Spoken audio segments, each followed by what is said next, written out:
सत्संगत जी, प्यार से कहना धन निरंकार जी। सत्संगत जी, एक सच्चे भक्त का जीवन कैसा होना चाहिए? सत्संगत जी, किसी भी भक्त का जीवन भक्ति, समर्पण, सेवा और विनम्रता से परिपूर्ण होना चाहिए। यह कथा हमें दिखाएगी कि सच्चा भक्त वही है जो न केवल अपने आराध्य से प्रेम करता है बल्कि संसार में भी अपने कर्मों से भक्ति का प्रसार करता है। पहला भाग, भक्त धीरज का जन्म और प्रारंभिक जीवन। किसी समय भारत के एक छोटे से गांव शांतिपुर में एक लड़का जन्मा। माता पिता ने उसका नाम धीरज रखा। वह जन्म से ही सरल और धार्मिक प्रवृत्ति का था। उसके घर में भक्ति का वातावरण था और उसकी माँ भगवान विष्णु की परम उपासक थी।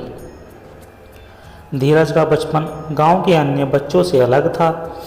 जहां अन्य बच्चे खेल कूद में मस्त रहते, वहीं वह मंदिर जाता, संत महात्माओं की सेवा करता और भजन कीर्तन में मन लगाता। उसके मन में हमेशा यह सवाल रहता, सच्ची भक्ति क्या है? एक दिन गांव में एक संत आए। धीरज ने उनसे पूछा, गुरुदेव, क्या केवल मंदिर जाना ही भक्ति है? संत मुस्कुराए और बोले, भक्ति केवल भगवान की मूर्ति की पूजा तक सीमित नहीं होती। सच्ची भक्ति वह है जिसमें प्रेम, सेवा और समर्पण हो। यह सुनकर धीरज ने निश्चय किया कि वह केवल पूजा तक सीमित नहीं रहेगा बल्कि अपने जीवन को भक्ति और सेवा में अर्पित करेगा। दूसरा भाग, भक्ति का मार्ग चुनना। जैसे जैसे धीरज बड़ा हुआ, उसकी भक्ति और गहरी होती गई। अब वह केवल मंदिर में भजन कीर्तन ही नहीं करता बल्कि गरीबों की मदद भी करता, बीमारों की सेवा करता और अशिक्षित बच्चों को पढ़ाता। एक दिन गांव में अकाल पड़ा। लोग भूखे प्यासे थे। धीरज ने अपने घर का अन्न निकालकर जरूरतमंदों में बांट दिया। माता पिता ने पूछा, बेटा, अगर तुम सारा अन्न बांट दोगे तो हम क्या खाएंगे? धीरज बोला, माँ, भगवान अपने भक्तों की भूख मिटा सकते हैं, लेकिन ज़रूरतमंदों को हमारी ज़रूरत है। कुछ ही समय बाद चमत्कार हुआ। गांव में बादल छाए और मूसलाधार बारिश हुई। खेतों में हरियाली आ गई और अकाल समाप्त हो गया। गांव के लोग धीरज को देवता समान मानने लगे, लेकिन वह हमेशा कहता, मैं केवल भगवान का दास हूँ। एक बार गांव के राजा को धीरज के चमत्कारी कार्यों के बारे में पता चला।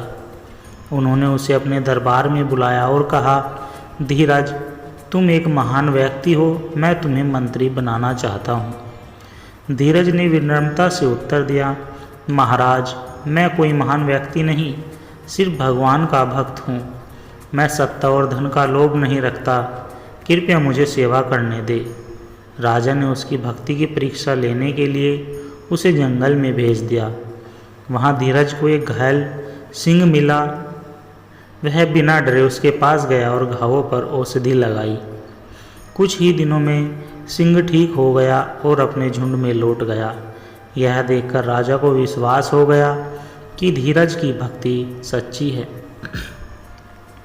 समय बीतता गया और धीरज की ख्याति दूर दूर तक फैल गई, लेकिन उसने कभी अहंकार नहीं किया। एक दिन एक गरीब वृद्धा उसके पास आई और बोली, बेटा, भगवान मेरे दुख दूर क्यों नहीं करते? धीरज मुस्कुराया और बोला, माँ, भगवान कभी किसी का दुख नहीं चाहते, लेकिन वे हमें परीक्षा देते हैं ताकि हम और मजबूत बने। उसने वृद्धा की सेवा की और कुछ ही दिनों में वह फिर से स्वस्थ हो गई। इससे गांव के लोगों को यह सीख मिली कि भक्ति केवल भगवान की पूजा करना नहीं बल्कि ज़रूरतमंदों की मदद करना भी है। अब धीरज वृद्ध हो चुका था, लेकिन उसकी भक्ति जरा भी कम नहीं हुई थी।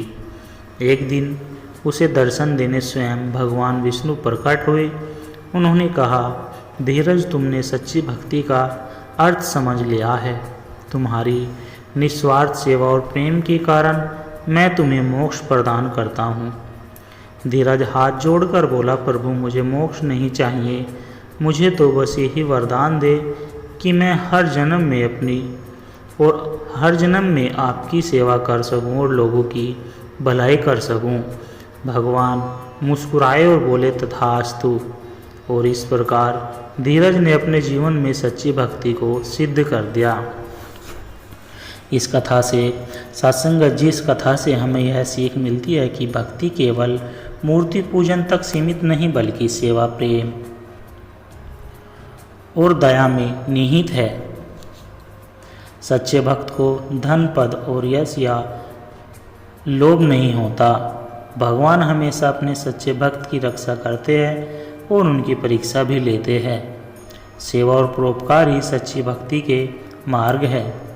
इस कथा को सुनने के बाद हमें यह समझना चाहिए कि सच्ची भक्ति का अर्थ केवल मंदिर में पूजा करना नहीं बल्कि ज़रूरतमंदों की मदद करना, अहंकार से दूर रहना और अपने कर्मों से भगवान को प्रसन्न करना है। सत्संगत जी, सत्संग के प्रभाव से मनुष्य की बुरी आदतें, अहंकार, लोभ, क्रोध और मोह धीरे धीरे समाप्त हो जाते हैं। जैसे कोयले की धूल में लिपटा लोहे का टुकड़ा आग में डालने पर चमकने लगता है, वैसे ही बुरे संस्कारों से घिरा हुआ मनुष्य सत्संग की अग्नि में तपकर पवित्र और तेजस्वी बन जाता है। सत्संग से मनुष्य के भीतर प्रेम, दया, करुणा, सेवा, संयम और सत्यता के गुण विकसित होते हैं। जो व्यक्ति कभी लालच, ईर्ष्या और क्रोध से ग्रसित रहता था, सत्संग में जाने के बाद उसमें प्रेम, क्षमा और सहानुभूति जागृत होने लगती है। सांसारिक वस्तुएं क्षणिक सुख देती है, लेकिन सत्संग हमेशा आत्मिक सुख प्रदान करता है। जब हम संतों के वचनों को सुनते हैं, ईश्वर की महिमा का गुणगान करते हैं, तो हमारे भीतर शांति और संतोष का भाव जागृत होता है। यह सुख संसार के किसी भी भौतिक सुख से श्रेष्ठ होता है। जैसे गंदे जल में धीरे धीरे स्वच्छ जल डालते रहने से जल निर्मल हो जाता है, वैसे ही सत्संग रूपी अमृत से मन की सारी बुराइयां दूर हो जाती है। एक साधारण मनुष्य भी संतों के संग में आकर पावन और दिव्य बन सकता है। सत्संग के माध्यम से हमें धर्म, सदाचार और आध्यात्मिक ज्ञान प्राप्त होता है। हमें यह समझ आता है कि मानव जीवन का उद्देश्य केवल भोग विलासा नहीं बल्कि ईश्वर की भक्ति और सद्कर्मों से आत्मोन्नति करना है। संत तुलसीदास जी का जीवन परिवर्तन। तुलसीदास जी पहले सांसारिक मोह में पड़े थे, लेकिन जब वे संतों के सत्संग में आए तो उनका जीवन बदल गया। उन्होंने श्री रामचरितमानस की रचना की, जिससे आज भी लाखों लोगों को आध्यात्मिक मार्गदर्शन मिल रहा है। संत कबीर का सत्संग प्रेम। कबीरदास जी कहा करते थे, संत संग तजी पाइये, हरि जू की सरनाई, सुर दुर्लभ तन पाई के, फिर क्यों मोह गवाई। अर्थात संतों का संग त्याग कर यदि कोई व्यक्ति ईश्वर की शरण में चला जाता है तो वह इस दुर्लभ मानव जीवन को सार्थक बना सकता है। संत महात्माओं के प्रवचनों में सम्मिलित हो, अच्छे धर्मों और अच्छे धार्मिक पुस्तकों का अध्ययन करें, प्रत्येक दिन कुछ समय ध्यान, जप और प्रार्थना में बिताए। सत्संग वह अमृत है जो जीवन को सुधारता, संवारता और आनंदमय बनाता है। यह जीवन का मार्गदर्शन कराता है, हमें सद्कर्मों की ओर प्रेरित करता है और हमें परमात्मा के निकट ले जाता है। इसीलिए प्रत्येक व्यक्ति को सत्संग का लाभ उठाकर अपने जीवन को श्रेष्ठ, पवित्र और सार्थक बनाना चाहिए। सत्संगत मुद मंगल मूला, सोई फलु पाई, जो जन झूला अर्थात सत्संग सभी मंगलों की जड़ है और इसका सच्चा फल वही पाता है जो इसे अपनाता है। सत्संगत जी, आत्मज्ञान की खोज। किसी समय की बात है, एक नगर में आरव नामक एक युवक रहता था। वह बहुत बुद्धिमान था, परंतु उसके मन में हमेशा यह प्रश्न उठता था, जीवन का वास्तविक उद्देश्य क्या है? क्या केवल धन, परिवार और सुख सुविधाएं ही जीवन का अंतिम लक्ष्य है, या इसके परे भी कुछ है? आरव के मन में यह जिज्ञासा इतनी गहरी थी कि उसने अपने जीवन को आध्यात्मिक सत्य की खोज में समर्पित करने का निश्चय किया। आरव एक संपन्न परिवार से था।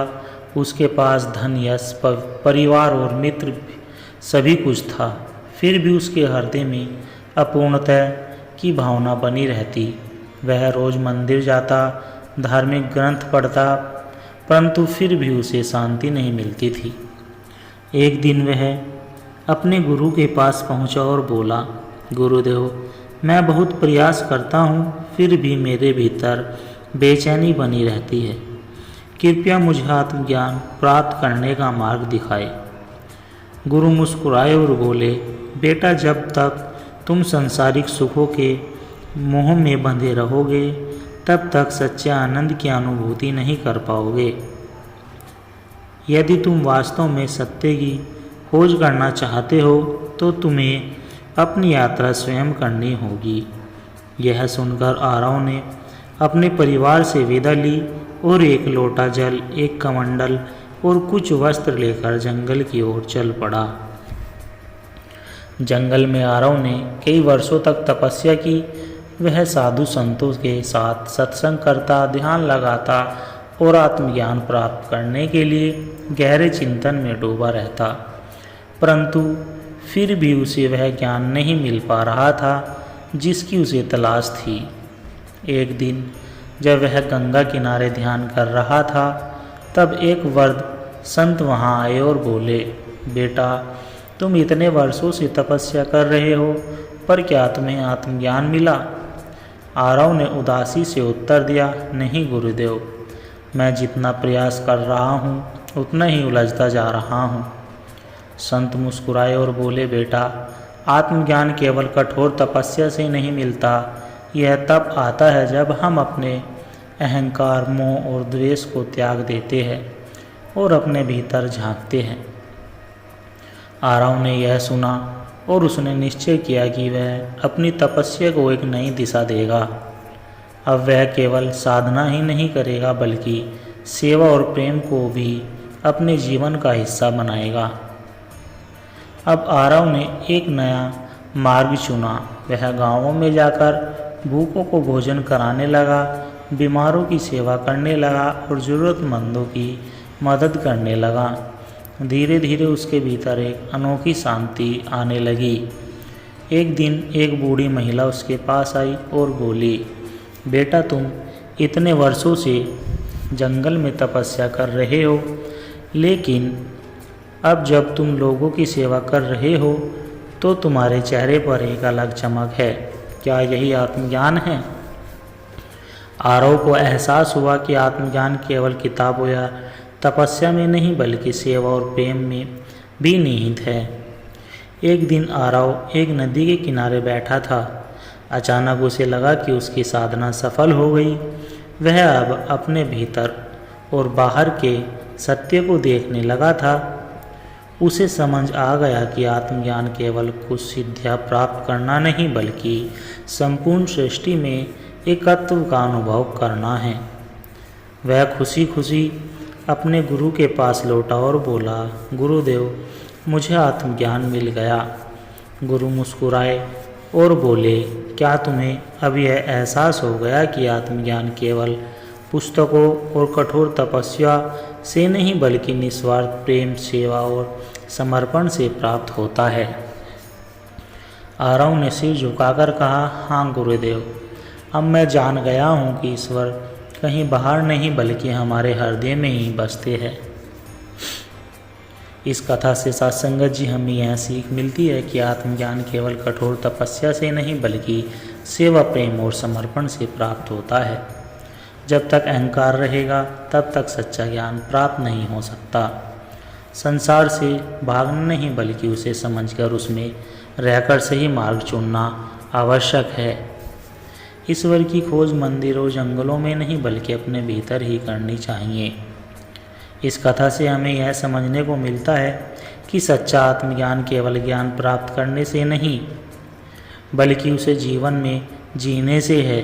जब हम दूसरों की सेवा करते हैं, निस्वार्थ प्रेम करते हैं और अपने भीतर झांकते हैं, तभी हमें परम शांति और सच्चे आनंद की प्राप्ति होती है। सत्संगत जी, आप सभी को विचार अच्छे लगे हो तो लाइक, कमेंट, शेयर और हमारे चैनल को सब्सक्राइब कर दे और दास को आशीर्वाद दे कि हर रोज़ दास आप जी के चरणों में ऐसे ही आध्यात्मिक और सत्संग विचार लेकर आता रहे। सत्संगत जी, बड़े प्यार के साथ कहना जी, धन निरंकार जी।